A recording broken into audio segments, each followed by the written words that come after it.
à toutes, aujourd'hui je vais vous donner une de mes astuces pour faire un ourlet à la double aiguille et que les épaisseurs ne vous dérangent pas. Souvent quand on fait un ourlet à la double aiguille, donc comme ça, et que vous passez une épaisseur de couture, vous avez une vague là. De suite vous faites un petit passage, voilà. Donc pour celles qui ne connaissent pas la double aiguille, c'est une aiguille double. Vous avez deux fils parallèles de piqûre sur l'endroit et à l'intérieur, un fil zigzag, ce qui permet à votre couture d'être stretch. Je vous montre en image. Donc là, je voudrais faire un ourlet à la double aiguille. Je prépare mon ourlet comme ça, je l'épingle gentiment, je mets mes épingles sur l'endroit.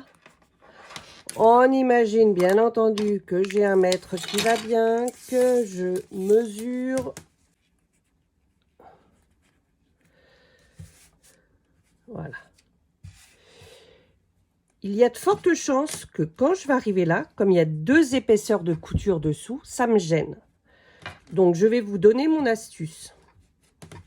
Mon astuce, c'est qu'à cet endroit-là, ici, je vais mettre un petit coup de ciseau. Alors attention, je coupe que le zigzag ou que le surjet. Je laisse la valeur de couture qu'il y a là. La couture qu'il y a là.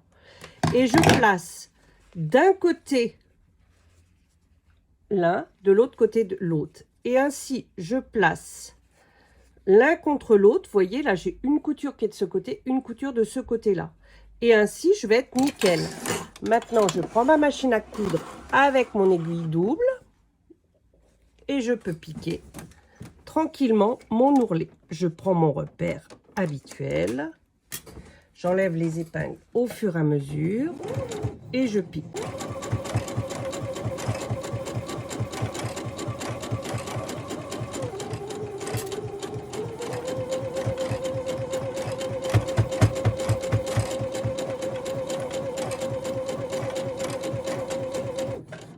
J'arrête et je vais vous montrer le résultat. Donc, vous voyez, là, tout est passé, il est bien droit, que si j'avais pas fait ça, vous auriez eu une gondole ici. Voilà. D'un côté, vous avez le zigzag, d'autre côté, le double aiguille.